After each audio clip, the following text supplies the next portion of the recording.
इतना ही तो। बचपन में सिखाया धराधाम सत्य है, जवानी में सिखाया अर्थ और काम सत्य है, जब व्यक्ति मर गया और जब कंधे को उठाया तब सुनाया राम नाम सत्य है। अरे पागल, जब वो मर ही गया तो अब राम नाम सत्य, उसके कान में चिल्लाने से कोई लाभ होने वाला, अब तो मर गया। उसको बचपन में ही राम नाम की महिमा बतानी थी प्यारे। इस संसार में चाहे जितने कमा लो हीरे मोती, याद रखना कफन में जेब नहीं होती। सब संसार झूठा है, सब यही रह जाना है।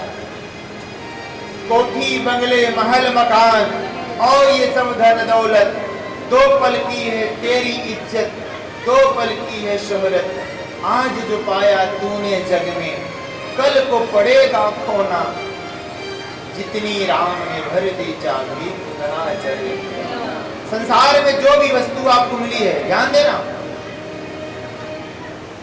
सच्ची बात कड़वी लगती है लेकिन ये वेदोक्त सूत्र है। संसार में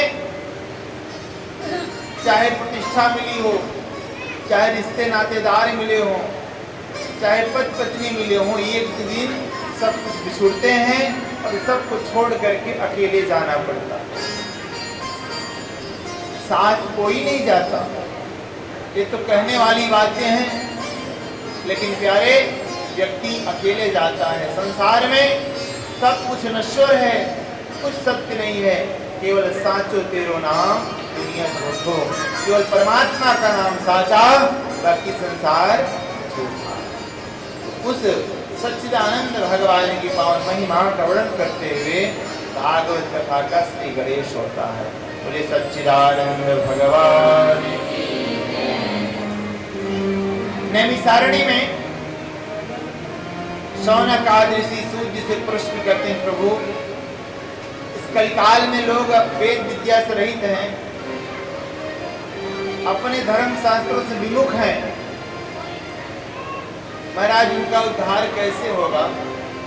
तो सूर्य जी कहते हैं कि काल व्याल मुख ग्रास, त्रास निर्णास हेतरि, श्रीमद् भागवतम शास्त्रे कलोकीरेण भासितम्।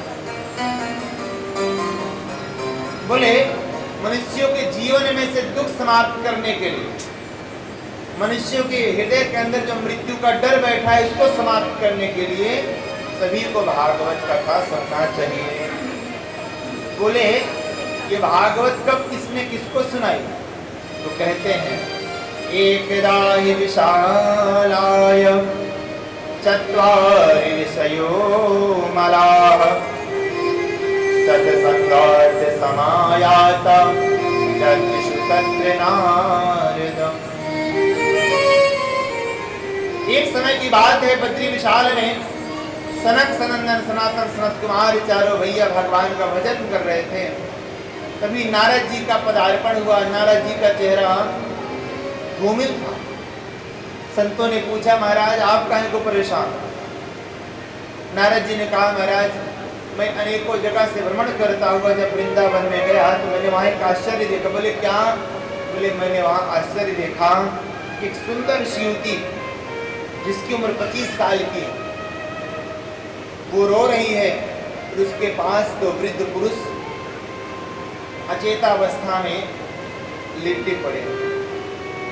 मैं उधर से गुजरा, उसने मुझको आवाज दी, मैं उसके पास गया। मैंने कहा देवी आप कौन है? उसने कहा कि अहम भक्तिरिति ख्याता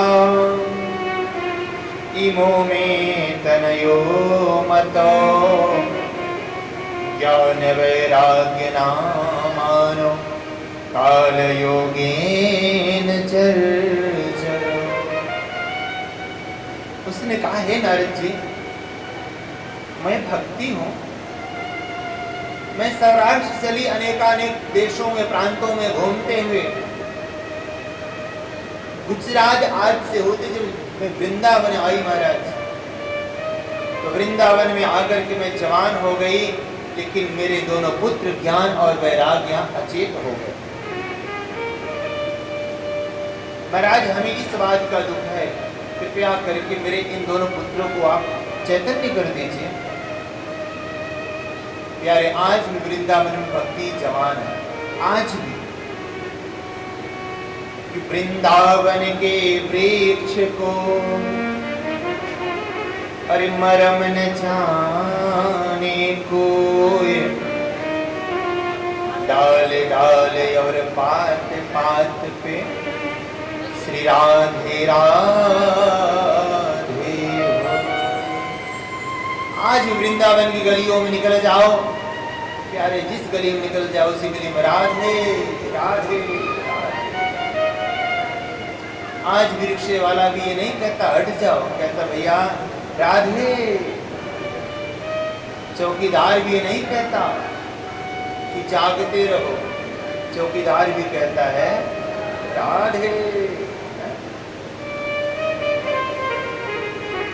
भैया हम भी तो जगाने ही आए, चौकी बैठे हैं, चौकीदार ही तो है। आप लोग जमीन पे बैठे हैं, जमींदार पीछे चौकीदार का बड़ा क्रेज चला। तो चौकीदार का काम क्या है? जगाने का, सोते हुए को जगाने का। तो आप लोग सो ही तो रहे थे संसार में, संसार की मोह माया में। ये हमारे उदित भैया, उदित मिश्रा जी इतनी मेहनत करके, मंदिर तो कई सालों से बना हुआ, कहते ना एक दीपक सारे अंधेरे को दूर कर देता है, एक दीपक प्रकाश ला देता है मेहनत करके। ऐसे मोहल्ले में, समाज में अगर एक व्यक्ति ऐसा हो जाए, अरे अपना पेट तो पशु भी भरते हैं प्यारे, भरने को तो दुनिया में पशु भी पेट भरते हैं, पर जो बंदा बांट के खाए उसे इंसान है। एक छोटा सा बालक, आप लोग बड़े बड़े उम्र वाले हो, उसकी उम्र भी ज्यादा नहीं है, और इसने मेहनत करके अथक प्रयास करके आप लोगों को साथ ले करके इतना दिव्य ज्ञान की ज्योति यहाँ प्रज्वलित किया है, इसका प्रकाश आज मेरठ भर में देदीप्यमान हो रहा है ना। तो जगाने वाला चौकीदार का भी कार्य जगाने का है, तो हम जगाने के लिए तो आए हम लोग के साथ, जाग ही तो रहे प्यारे। वृंदावन में आज भी राधे नाम का जयकारा गूंजता है, आज भी वहां भक्ति युवा है, जवान है, लेकिन ज्ञान वैराग्य दोनों वृद्ध। तो नारद जी ने अनेक प्रयास किया, वेद सुनाए, पुराण सुनाए, लेकिन ज्ञान वैराग्य होश में नहीं आए। मन में बड़ा दुख हुआ कि मैंने इनका उद्धार नहीं किया, उद्धार नहीं कर पाया, अब कैसे करूं। अनेक जगह से भ्रमण करते हुए नारद जी पहुंचे हैं बद्रीनाथ में, और सनत कुमार और नारद जी का मिलाप हुआ है। नारद जी कह रहे महाराज हमें इसी बात का दुख है, ज्ञान वैराग्य को होश नहीं आ रहा। सनत कुमारों ने कहा महाराज ने भागवत कथा सुनाने की आवश्यकता है। नारद जी बोले क्या महाराज क्या बात करते हो, आप भागवत की बात करते हो? मैंने तुम्हें भागवत जहां से निकला वो वेद पुराण सुनाया, उसके बाद होश नहीं आया। आप कहते हो भागवत सुनाने तो होश आ जाएगा। सनत कुमार कहते हैं नारद जी कितने भोले हैं आप। ये मैं मानता हूं कि दूध से ही घी निकलता है, लेकिन ज्योति घी से ही जलती है। कोई कहे दूध डाल करके ज्योति जला दिया जाए तो प्रज्वलित होगी। अरे जो स्वाद आम के वृक्ष फल में है, वो स्वाद आम के वृक्ष या टहनियों आने वाला है क्या? बोलो। अब कोई कहे आम नहीं खा, हम तो पत्ते ही खा लेंगे, वही स्वाद आएगा तो आएगा। तो जो स्वाद भागवत भगवान में है, वो स्वाद वेद और पुराण में नहीं है, भले ही वेद पुराणों से इनकी रचना की गई है। तो बोले तो चलो हरिद्वार चलते हैं, वही कथा सुनाते हैं। आए हरिद्वार में आनंद तट पर। ये हरिद्वार भैया भगवान की देहली है। पहले घरों में देहली हुआ क्या करते, अब सब खत्म कर दिए आप लोग। तो ये हरि और हरि की देहली है। हरिद्वार एक द्वार है किसका? बद्रीनाथ और केदारनाथ का, भगवान शिव का और भगवान नारायण का। यहीं सो के जाता है। कमेटी के सदस्य बद्रीनाथ की यात्रा पे गए, आते ही हम लोग उनके यहाँ गए, तो कहते हैं द्वार, और भैया देहली पर अगर दीपक जलाया जाए तो अंदर ही प्रकाश देता है। और सनत कुमारों ने सोचा कि हरिद्वार में इसलिए कथा सुनाया कि पहाड़ वाले भी उतर के आ जाएंगे और नीचे वाले भी वहां चले जाएंगे, और भव्य रूप से वहां कथा सुनाना प्रारंभ किया। जैसे ही कथा का श्री गणेश हुआ, वृंदावन में भक्ति महारानी के दोनों सुपुत्र ज्ञान वैराग्य चैतन्य हो गए, और भक्ति महारानी ताता पूजा करती हुई अपने दोनों पुत्रों के साथ वहां चल करके वृंदावन से हरिद्वार में आई। और यहाँ पर आकर के जितने श्रोता थे, क्योंकि बैठने की जगह नहीं थी, श्रोताओं के हृदय में आकर के भक्ति ज्ञान वैराग्य के साथ वहां विद्यमान हो। बोले भक्ति महारानी की। इसीलिए एक विधान है, जब तक आप भागवत कथा में बैठे, आपके मन में भक्ति पूर्ण रूप से होना चाहिए बिहारी जी की।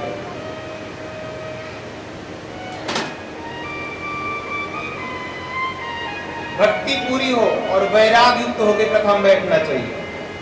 जब तक कथा में बैठे हो एकदम वैरागी बन के बैठो। ऐसा नहीं कि आप यहाँ बैठे हैं, मन आपका रसोई में टहल रहा, यहाँ चली आए, बहुत पता कितना तेल खर्च कर रही हो। अगर तन यहाँ है तो मन भी यही होना चाहिए। कहीं और घूम रहा है तो कथा सुनने का कोई फल नहीं। तन मन से कथा सुनना चाहिए, धन भी अर्पित करना चाहिए, लेकिन बाद की बात है। लेकिन तन मन अर्पित होना चाहिए भगवान के। तो कथा सुना रहे हैं महाराज श्री सनत कुमार जी। कहते हैं हे नारद जी, भागवत कथा की बड़ी महिमा है। बोले क्या महिमा है महाराज? बोले जिसके कुल खानदान में एक बार भागवत कथा हो जाती है, जो लोग भाव के साथ कथा को एक बार आयोजन करा लेते हैं, उनके जीवन में से 7 पीढ़ी तक के पूर्वज मुक्त हो जाते हैं, प्रेत योनि से छूट जाते हैं, प्यारे जीवन से पितृ दोष समाप्त हो जाता है। अगर आपके घर में क्लेश बना रहता है, आपके घर में संतान नहीं हो रहे, संतान वृद्धि नहीं हो रही, वंश वृद्धि नहीं हो रही, आपके घर में बरकत नहीं हो रही है, आप हर कार्य में असफल होते चले जा रहे हैं, सीधी सी बात है कि आपके यहाँ पितृदोष है। आपको भागवत कथा श्रवण करने की या अनुष्ठान कराने की आवश्यकता है। अगर ये परेशानी आपके घर में है, कुछ लोग कहते हैं महाराज जी पैसा तो बड़ा कमाते हैं, लेकिन ऐसा लगता है जैसे घर में प्रेत बैठा हो, जितना धन लाए सब खत्म। वास्तव में प्रेत है, आप पितृदोष है। आपको चाहिए कि आप बढ़ चढ़ करके भागवत कथा करवाइए। अकेले कराने की सामर्थ्य नहीं है, जहाँ ऐसा सामूहिक कार्यक्रम हो रहा है वहाँ पूजन कराइए, सम्मिलित होइए, एक दिन के यजमान बनिए, प्रसाद बांटिए, सहयोग करिए, तन से मन से धन से ऐसे कार्यक्रम के सम्मिलित होकर के पितृदोष से अपने आप को निवृत्त करने का प्रयास करना चाहिए। प्रेत योनि में जो आपके पूर्वज पड़े हैं, उनको भी दूसरी योनि मिल जाए, इस भाव के साथ कथा को श्रवण करें। जब तक कथा श्रवण करें, प्रयास करें, व्रत रख करके कथा सुने। व्रत नहीं रख सकते तो कम से कम एक समय फलाहार, एक समय भोजन करके कथा सुने। और ये भी नहीं चल पा रहा, कुछ चकाचक खा करके आइए, लेकिन एक बात का ध्यान रखें कि कोई भी शब्द छूट ना जाए। भाव के साथ एक आसन बैठ करके भगवान नारायण कथा को सुनने का हमें प्रयास करना चाहिए। तो नारद जी ने कहा महाराज किसी का प्रेत योनि से मुक्ति हुई? बोले हुई ना। बोले एक पंडित जी थे जिनका नाम था आत्मदेव। एक पंडित जी थे जिनका नाम था आत्मदेव। आत्मदेव के यहाँ सारी सुख सुविधा थी, लेकिन दुख था तो मात्र एक बात का, महाराज कोई संतान नहीं थी, कोई संतान नहीं। अतः वो बेचारे घर में कोई गमला ला के रखते तुलसी का, वो भी सूख जाता। कोई फल का वृक्ष लगाते, उसमें फल ही ना लगते। और तो गैया बेचारे ला के बांधे, वो भी बांझ निकल गई, कोई संतान नहीं हो रही। एक दिन मन में बड़ा ग्लानि हुई, बड़ा क्लेश हुआ कि अब तो पड़ोसी भी हमको देख करके रास्ता चेंज कर देते हैं कि निर्बसिया मिल गया, दिल खराब हो जाएगा। तो बड़े क्रोधित हुए और मन विचार किया कि आज मैं जाकर के आत्महत्या कर लूंगा नदी में कूद के। जैसे नदी किनारे गए और महाराज कूदने हुए, उससे पहले भक्त के खूब रो रहे थे। तभी एक संत की दृष्टि आत्मदेव पर पड़ी और पास गए, बोले अरे ब्राह्मण तू काहे को रो रहा है? कथम रोदसी विप्रत्वम काते चिंता बलीयसी वदत्वम सत्वरम मह्यम स्वस्य दुःखस्य कारणम। अरे ब्राह्मण तू काहे को रो रहा? बोले महाराज हमें संतान शोक है, हमारे जीवन में संतान नहीं हो रही है, इसलिए मैं मरना चाह रहा हूँ, आत्महत्या करना चाह रहा हूँ। संत ने कहा मैंने तेरी ये मस्तिष्क रेखा को देखा, तू एक जन्म की बात कर रहा है। सत जन्मावधि पुत्रो नहीं वच नहीं वच, तेरे तो 7 जन्म तक कोई पुत्र का योग ही नहीं। बोले महाराज मर जाने दो। संत ने सोचा हमारे सामने ब्राह्मण मरेगा, हमें ब्रह्म हत्या का पाप लगेगा। संत ने प्रसाद दिया, बोले ले जाओ इसको अपनी पत्नी को खिलाना, मेरा आशीर्वाद है संतान होगी। और महाराज उस फल को ले गए, अपनी पत्नी को दिया। पत्नी धुंधली बड़ी करकसा थी, उसने फल को नहीं खाया। मन विचार किया मैं फल खाऊंगी पेट बढ़ेगा, और नगर में आग कभी लग गई तो भाग भी नहीं पाऊंगी, मर जाऊंगी। अनेक मन पाप विचार आने लगे। तभी एक दासी आई उसके पास, उसने कहा बहन क्या विचार कर रही है? सारी बात बता दी। दासी ने कहा देख तेरे पास धन की कोई कमी नहीं है, मेरे पास संतान की कोई कमी नहीं है। ये मेरे गर्भ में भी बच्चा पल रहा है, मैं वादा करती हूँ कि जो बच्चा जन्म लेगा मैं तुझे दे दूंगी, उसके बदले तुझे कुछ धन देगा। दोनों का सौदा पक्का हो गया। लेकिन तभी धुंधली ने सोचा कि इस प्रसाद में कोई महिमा है कि नहीं, वो फल ले जाके गाय को दे दिया। समय व्यतीत हुआ, दासी को पुत्र हुआ, लाकर किसे दे दिया। इसने शोर मचाया, मेरे बच्चा हुआ। उस बच्चे का नाम पड़ा धुंधकारी। 3 महीने के बाद गौ ने बच्चा दिया, जो फल खिलाया था उसका नाम पड़ा गोकर्ण। अब आगे चल के गोकर्ण पंडितों ज्ञानी धुंधकारी महाकला। गोकर्ण बड़े विद्वान ब्राह्मण हुए, तो धुंधकारी उल्टा पुल्टा कांड करने लगा, उल्टे हाथ सिखाता, परेशान करता। अंतो गत्वा प्यारे आत्मदेव जी को बेटा नहीं हो रहा था, इस बात का दुख था। अब बेटा हो गया, नालायक निकल गया, अब इस बात का। सोचिए बेटा ना हो तो एक दुख, बेटा हो करके मर जाए उससे बड़ा दुख, और बेटा बड़ा हो करके नालायक निकल जाए तो सबसे बड़ा। व्यक्ति घुट के मरता है, धुंधकारी नालायक निकल गया। अंतो गत्वा गोकर्ण जी काशी से पढ़ करके आए, और गोकर्ण जी ने जब अपने पिताजी की हालत देखी तो गोकर्ण जी को बड़ा दुख हुआ। बोले पिताजी आप काहे को रो रहे हैं? पिताजी ने कहा कि बेटा ये आत्मदेव नालायक निकल गया, ये ब्राह्मण कुल में जन्म लेकर के मदिरा का पान करता है, ये वेश्यागामी हो गया, व्यभिचार करता है, चोरी करता है, डकैती करता है, ऐसा कोई कुकृत्य नहीं बचा जो ये नहीं करता। गोकर्ण जी ने कहा पिताजी आप काहे को दुखी हो रहे हो, कर रहा है, बुरा नहीं मानिएगा। संसार में कितने लोग ऐसे हैं जो करते हैं लेकिन दुख नहीं होता मेरा, लेकिन जब कोई अपना करता है तो हमें दुख होता है। इसे ही कहते हैं मोह। क्या कहते हैं? अखबार में पढ़ो रोज पता नहीं कितने लोग मर रहे हैं एक्सीडेंट, कोई दुख नहीं होता, लेकिन जब कोई अपने घर का मरता है तो बहुत बड़ा दुख होता है। इसे ही कहते हैं मोह। क्या कहते हैं? मोह माया, मोह लगा हुआ। गोकर्ण जी ने समझाया पिताजी आपका मोह है, आप अपेक्षा की अपने बेटे से, और सच्चाई तो ये है पिताजी संसार में कोई किसी का नहीं है। कि स्वार्थ लाई करें सब प्रीति, सुर नर मुनि की है यह रीति। ये संसार स्वार्थी है, कोई किसी का नहीं है, कोई किसी का नहीं है। एक बात बताओ, आप लोग बताइएगा,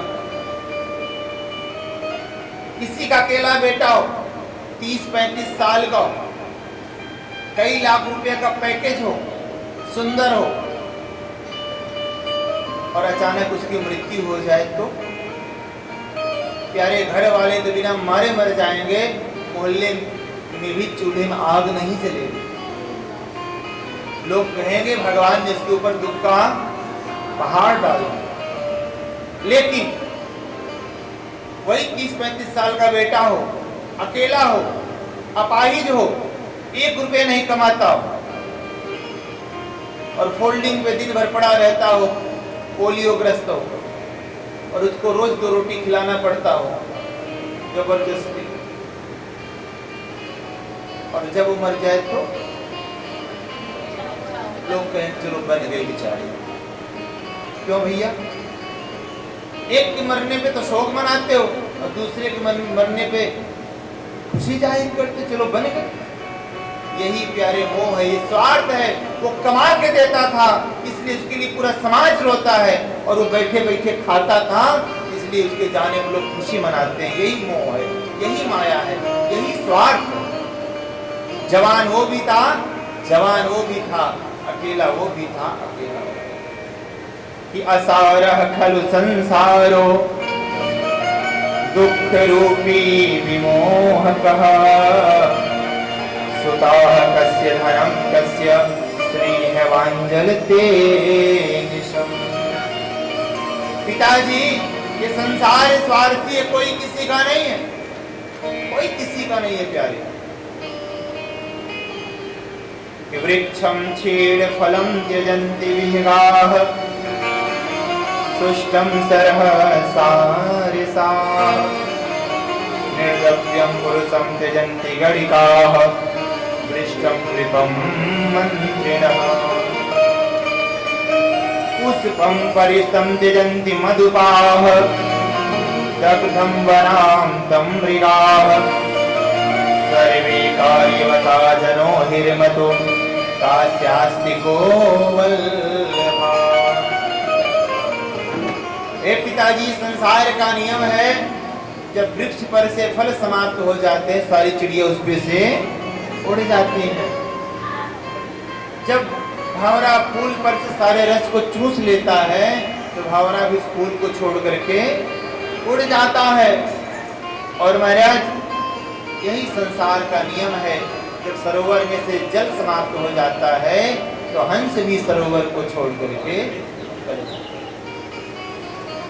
इस संसार के लोग वैसे तो चेहरे की बड़ी बड़ाई करेंगे, चांदी जैसा रंग है तेरा, सोने जैसे बाल, एक तू ही धनवान है गोरी, बाकी सब कंगाल।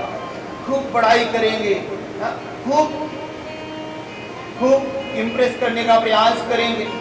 लेकिन वही जब मर जाती है या व्यक्ति मर जाता है, तो उसको छूने के बाद भी गंगा जल से स्नान करते हैं। ये है व्यक्ति की कड़वी सच्चाई, ये है कड़वी सच्चाई। प्यारे, संसार में कोई किसी का नहीं है, ये संसार स्वार्थी है। पिताजी, आप अपने स्वार्थ के लिए रो रहे हो, इसमें भगवान की कोई गलती नहीं। आपके संतान नहीं था तो भगवान को दोष दे रहे थे, अब संतान हो गया तो भगवान को दोष दे रहे हो। भगवान की कोई गलती नहीं, आपने गलत अपेक्षा पाल रखी है। प्रेम से श्री राग है, इसलिए आप अपनी भावनाओं पर कंट्रोल करिए, भगवान पर छोड़ दीजिए। धुंधकारी हो चाहे संसार का कोई और व्यक्ति हो, किसी को एक बार समझाओ, 2 बार समझाओ, अगर 2 बार नहीं समझता है, तीसरी बार भी समझाने का प्रयास करो, फिर भी ना समझे तो अपने आप को समझा लेना चाहिए कि प्रभु की ऐसी ही इच्छा है, अब मैं कुछ नहीं कर सकता। विनाश काले विपरीत जाको प्रभु दारुण दुख दीना ताकि मति। बोले बाबा सती को कई बार समझाए देवी परीक्षा लेने मत जाओ, तो मेरी मर्यादा पुरुषोत्तम भगवान राम है, लेकिन सती नहीं मानी। भगवान ने कहा कि जाओ, कोई ही सोई जो राम रचि राखा, को करी तर्क बढ़ावे।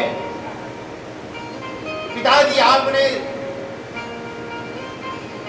इसे धुंधकारी कई बार समझाया, अगर ये नहीं समझ रहा है तो अपने आप समझा लीजिए, और अब आप अपनी मत चलाइए, भगवान की भक्ति करिए, और जैसा भगवान चाह रहे हैं वैसा करने का प्रयास करें, क्योंकि भगवान का विरोध करके आप अपने मन का नहीं कर सकते। जो भगवान चाहेंगे वही होगा, क्योंकि बिना उसकी मर्जी का पत्ता भी नहीं हिलता। उसकी मर्जी का गुलाम बन जाइए, उसके मर्जी का गुलाम बन जाइए, अपनी मन चलाइए प्यारे। आइए इस कथा का अंतिम भाव समय का जरा विशेष हमें ध्यान करना है। इस कथा का अंतिम भाव है, और मैं समझता हूं कि यहाँ पर सभी लोग भगवान की मर्जी के गुलाम ही बैठे हैं, या कोई अपनी चलाता है भगवान का? कितने लोग भगवान के गुलाम है बताइए जरा।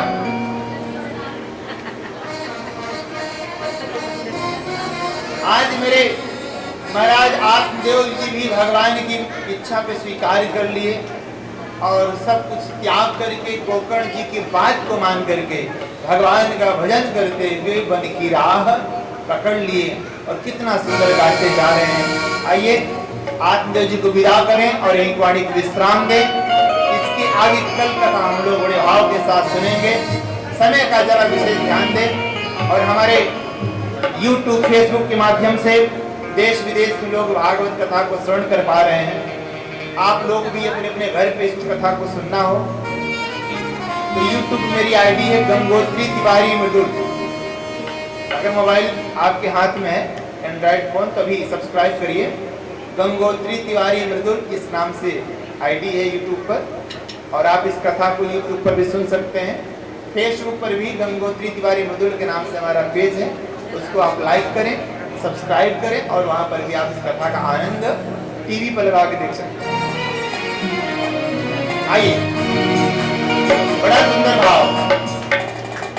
तेरी मर्जी का मैं हूँ गुलाम,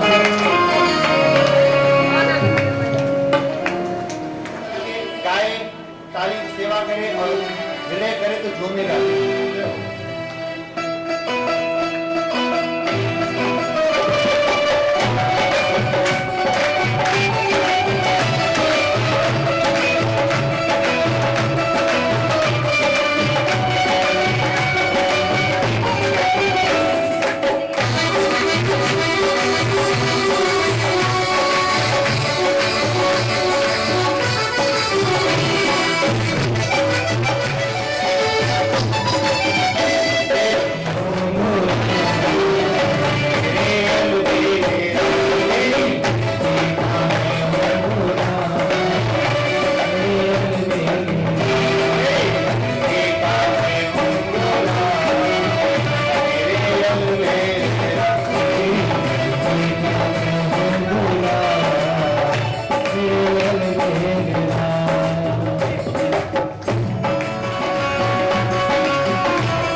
रजा में हमारी इच्छा है।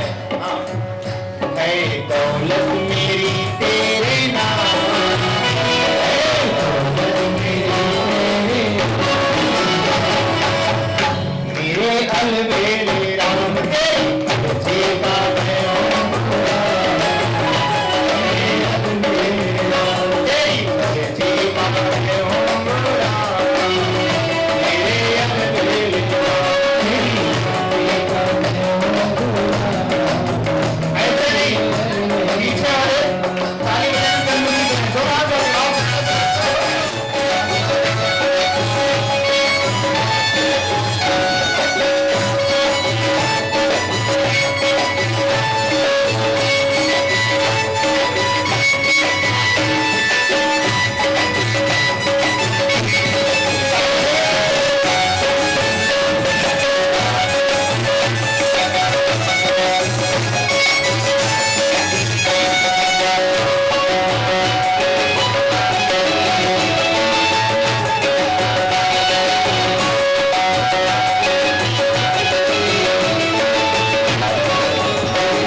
आरती का समय हो गया, आराम से बैठे बैठे दर्द हो गया होगा।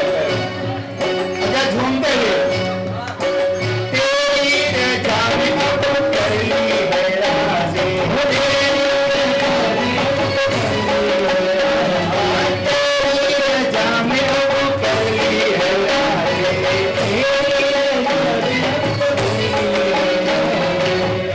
मुझे दे दो सजाया इनाम, मुझे दे दो सजाया इनाम,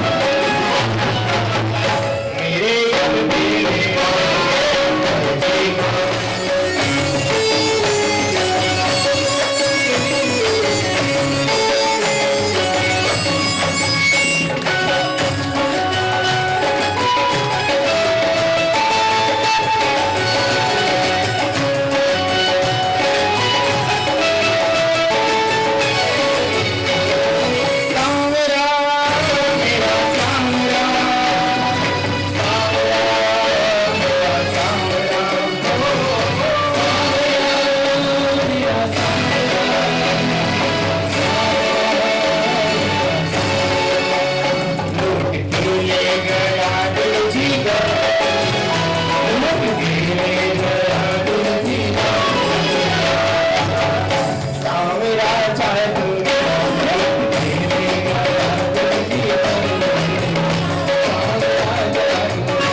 सुखिनः सर्वे सन्तु निरामयाः सर्वे भद्राणि पश्यन्तु मा कश्चित् हेतुर्भवे गोरे धर्मति धर्मता वाण्यमे विश्वदाय हेत्वादाय